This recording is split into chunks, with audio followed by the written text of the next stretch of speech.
Well, welcome. So it turns out that Facebook is testing ways to change your news feed as you know it, well, at least in 6 countries. To begin with, the tech giant has said that the test is only restricted to 6 countries for now: Bolivia, Sri Lanka, Slovakia, Serbia, Guatemala and Cambodia. Countries aside, here's what Facebook is trying to do. It's testing whether or not people prefer personal and public content being separated. And this test is currently taking place in 6 nations around the world. Now, the test has separated all published content into Newsfeed and Explore. Now, let's cut the jargon down, all right? Essentially, if you look at this, here's my Facebook page, and if you actually look at this Facebook page, this is what it looks like on an iPhone, right? 4 simple icons at the bottom. If you come to a country like ours, India, if you hit this on the bottom right and you actually go to the bookmark section, scroll down, you'll find this tiny little icon called Explore.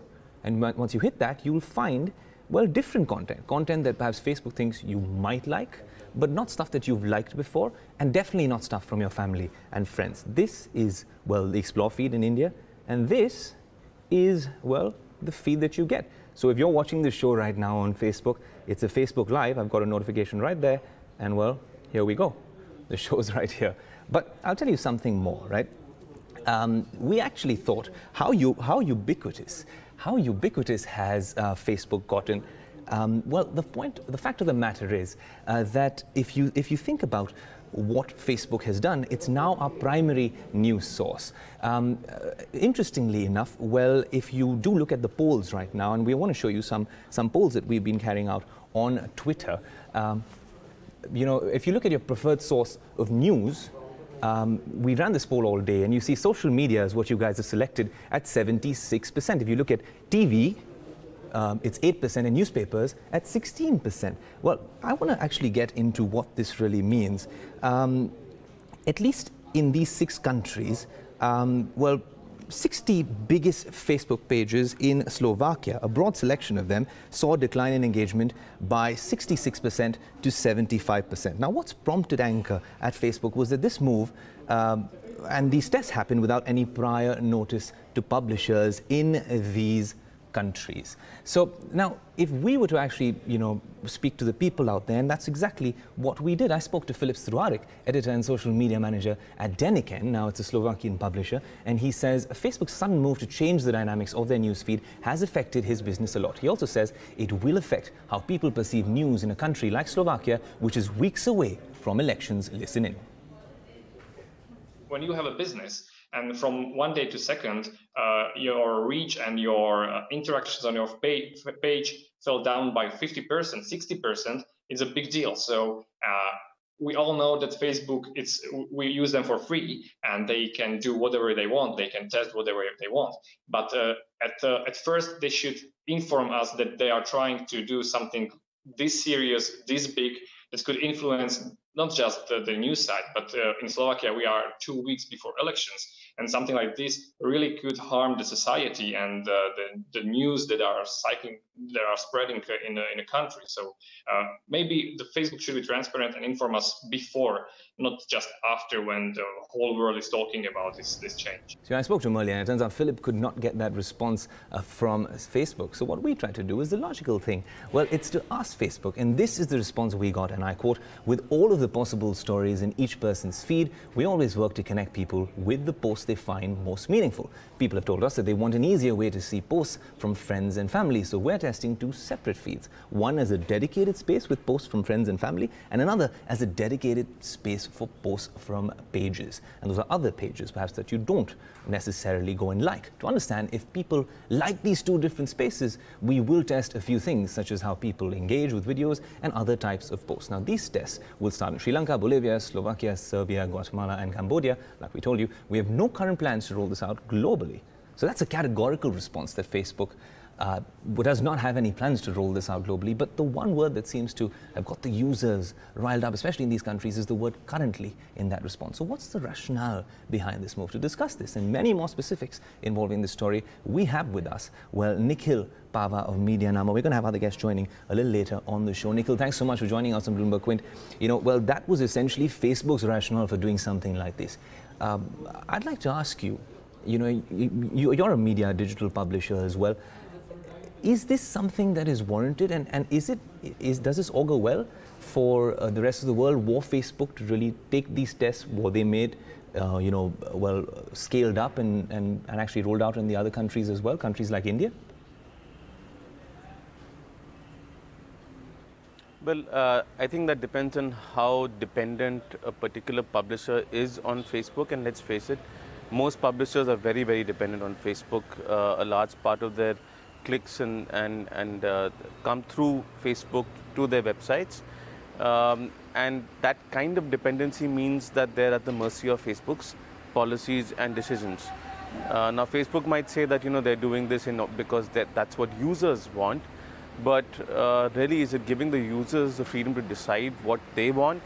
We've had this problem with Facebook and the filter bubble that they create, that they analyze your behavior and choose to show you what they think you want to see, not necessarily what you might want to see.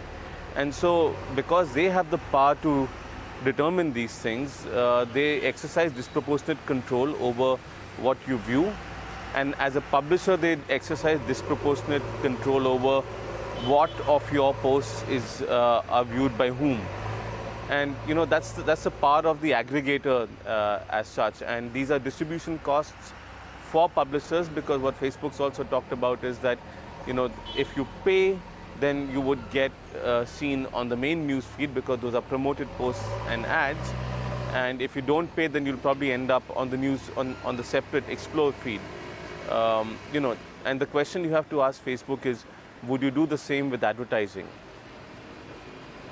No, absolutely, Nikhil. And also, it becomes even more interesting because, well, there is a provision right now for, even in India and around the world, for posts to be sponsored posts. You can actually expand that reach. When I spoke to Filip Struaric from Slovakia, he said that although the biggest concern for him is, and we'll pull up that chart as well, is essentially how his reach went down overnight. I think it was mid-October when this happened last week, and overnight his reach fell down, and 60 of the top Slovak websites as well. So what they're trying to do is, and it literally is like you paying a distribution fee, and this is really a coming of the digital age, isn't it, Nikhil?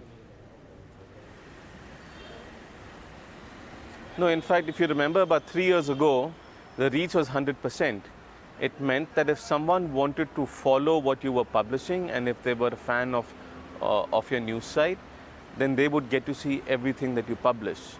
Reach has gone down after this manipulation in the news feed, and there was always a fear that it would be cut down to zero, and for anything to be seen, you would have to pay for it. And from a news publisher's perspective, many publishers have paid to build that fan base and paid to make people aware that they have that page so that they can follow it.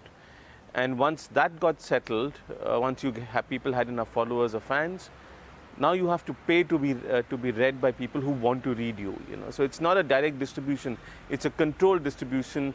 The Facebook algorithm is selecting what people get to read, and in a sense, I always think of this as you're feeding the beast. By depending more and more on Facebook and not building your own reach and your own audience outside of Facebook, or even Google for that matter, right? Because Google also has its AMP, which operates on, for which you have to conform to their standards in order to get a higher ranking in the search results. They rank mobile-friendly pages better. So these are all aggregators, and they are controlling how websites get viewed. One parallel that I can recall to this Explore feed change is that Google on Gmail moved newsletters to a separate tab called Promotions tab, and that immediately saw a drop in the open rates of newsletters which people had subscribed to. Absolutely. So these are decisions being taken by large-scale players. Absolutely, and they impact publishers and their reach negatively. Absolutely, and it's crucial, Nikhil, because essentially when you're talking about this reach going down organically, it seems, the picture that's been painted out there sounds a lot more, I spoke to a few other publishers as well, sounds a lot more like extortion nearly. And just to understand, from someone who's been impacted by this directly, we're also joined by Dina Fernandez, journalist with Guatemalan site Soy 502. Dina, thanks so much for joining us on Bloomberg. We're glad that we could get this Skype connection going with you. I want to understand, what was it like? Because from what I've heard, Facebook didn't give prior notice to publishers like you, and you have a massive reach. I was going through your Facebook page, nearly 2.5 million people actually subscribe to your content. Yes, it happened. It didn't happen overnight. They did tell us that they were going to do something because we have been working closely with them. And actually, now you might think this was a mistake because you depend on them. You're at the mercy of them, as your previous guest said. And so they began the experiment, and our reach just crushed. And it's very serious for us because we have advertisers, we're accountable to other people. And for this to happen like this suddenly, we didn't expect that the plummeting of it was going to be so hard. Right, Dina, and that's interesting because you mentioned, of course, that there are commercial ramifications to this as well. But when it comes to Facebook's newsfeed algorithm, or generally the way that it ranks things on timelines for all of us, this is something that goes through constant change. It keeps changing on and on. Would you really say that, considering this particular move, which is taking place in these 6 countries as a test, and we must clarify for anyone tuned in right now that Facebook says it's restricted to these 6 countries for now, but it's a test, so if it's successful, we don't know what the fate of the other countries would be. But Dina, would you say that this was, if I was to ask you what that drop was like, if you were to sort of quantify it in terms of a percentage, what was that drop like for you in terms of reach? 66%. 66% for us. Right, and also. And I hear from my. Right. Yes, and from what I hear from our colleagues at different websites around here, the top sites in Guatemala, the drop has been between 40 and 60%. Those are massive numbers. So this is a massive change. Right. Nikhil, but yes. it also becomes. And Right. I just want to pose a question, Nikhil. Nikhil, it becomes, very interesting because in terms of Facebook becoming a news dissemination platform, well, Facebook always talks about itself as a social platform, but in terms of its reach and in terms of how ubiquitous it's become when it comes to news, and we ran a poll which I played out a while earlier before Dina joined in and before you joined in as well, which actually talks about the number of people who rely on social media for their news, and Facebook seems to have quite a monopoly in a very short span of time. Do you think that that's unbridled sort of power and too much power in terms of what's happening? And do you think this would call for regulation in the future? Oh, definitely. I think from Well, what we the way I have see seen it is already, that any regulatory activity around this would be risky. Because effectively these are all platforms which are means of free speech as well, right? It's not just for publishers and news, and I'd be wary of regulating any internet platform and getting any regulator in. But just to another point, I think one of the things we have to realize is that Facebook's primary revenue model is ads, and as Dina mentioned, so is that of all news publishers, right? And therefore, we are effectively competing with Facebook for advertising money. And there's always going to be a scenario where if Facebook feels that it can make more money by not allowing people to click on a link and go out of their platform and stay on their own platform, publishers are going to be dispensable, and this is why I think we saw that Facebook was encouraging publishers to start publishing on Facebook through its instant articles. And for all you, and I'd like to, I'm wondering whether you'd see a situation where instant articles have greater reach as compared to external links as well. And that's another way for Facebook to keep users only on their platform. And that's something that we also saw with the free basics experiment, which is banned in India, where people were charged data charges to go off Facebook, but while they remained on Facebook, then there were no data charges. Right, Nikhil, I'm sorry, Dina, you also had a thought to share there. I think, so the question that I posed to Nikhil, and now I must pose it to you as well, is do you think that this actually calls for some sort of regulation when one platform essentially has gotten so powerful when it comes to news dissemination?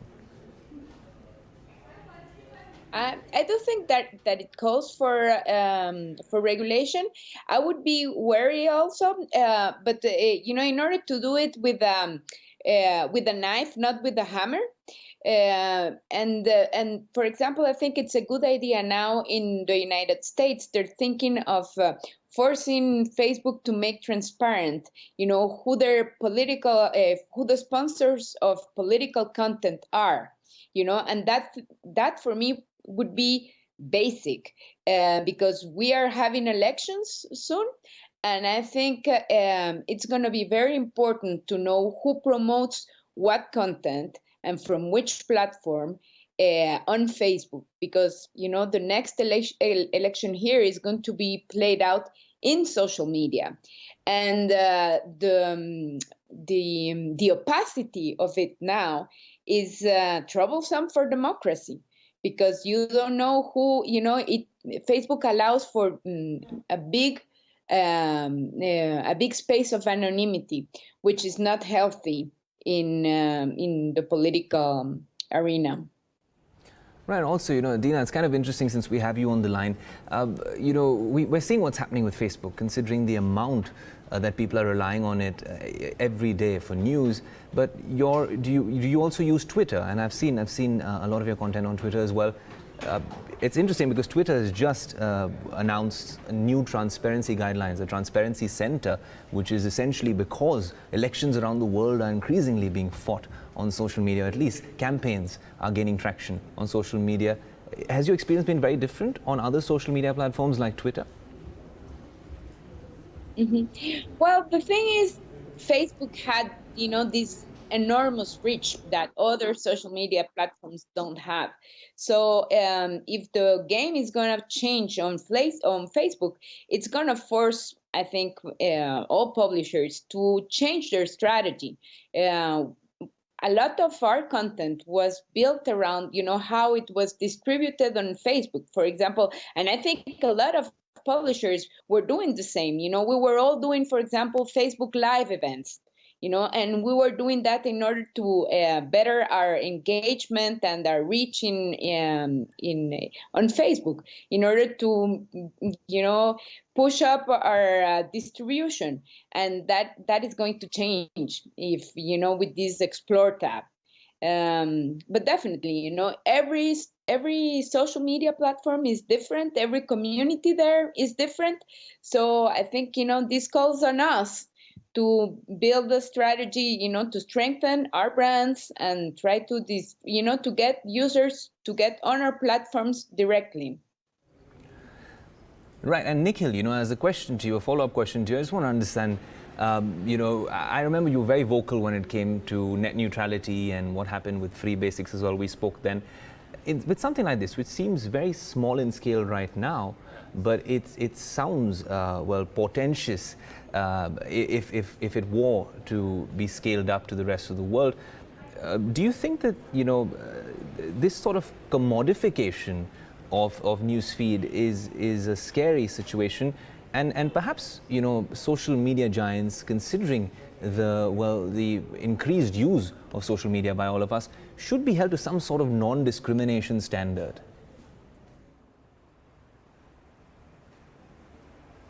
So I think that's tricky to hold them to a non-discrimination standard, because they are essentially private players, even though they operate at a scale larger than most countries.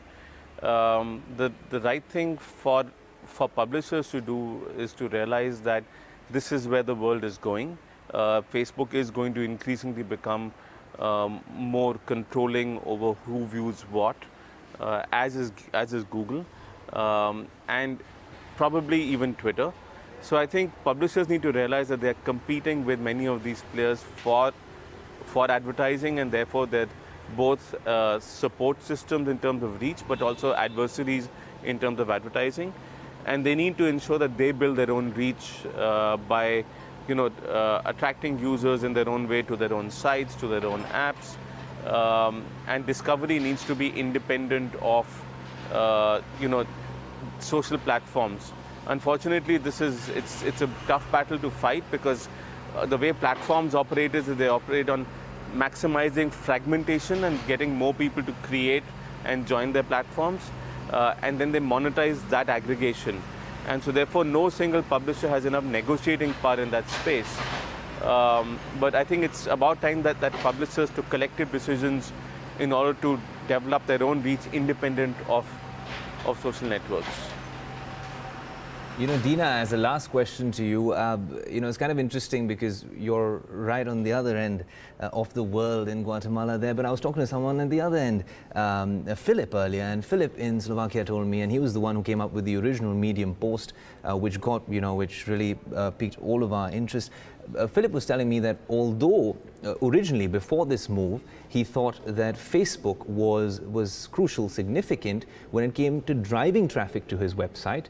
He says that while the reach on Facebook's gone down, he's not too sure how much he believes in that reach, organic reach algorithm, because in terms of traffic to his website, he thinks it's the same. So he thinks it's perhaps more people sharing his posts and not necessarily anything to do with organic reach. I don't know if your experience has been any different, Dina. Yes, our experience is different. Our traffic was really driven by Facebook, by social, our social community there. We have more than 2 million followers, and basically, the way people consume news now here is that they're all connected to Facebook or Twitter, but mostly Facebook, and they were using their timeline, as a headlines feed, and so they would click on whatever was there that interests them. And now that has changed, and I think the Explore tab is they need to work on that algorithm, because from what I hear from users is that they are it's confusing how it's working. The kind of news you get there. Hopefully they will tune into that. Right, Dina, absolutely. Dina, Nikhil, thanks so much for joining us on this special show. And wherever you've been watching, well, on Facebook as a live show, or on Periscope, on Twitter, on YouTube, well, thank you so much for watching. And we can only hope that we continue to have a free and transparent internet. And of course, well, Facebook doesn't change, as we know. Thanks so much for watching.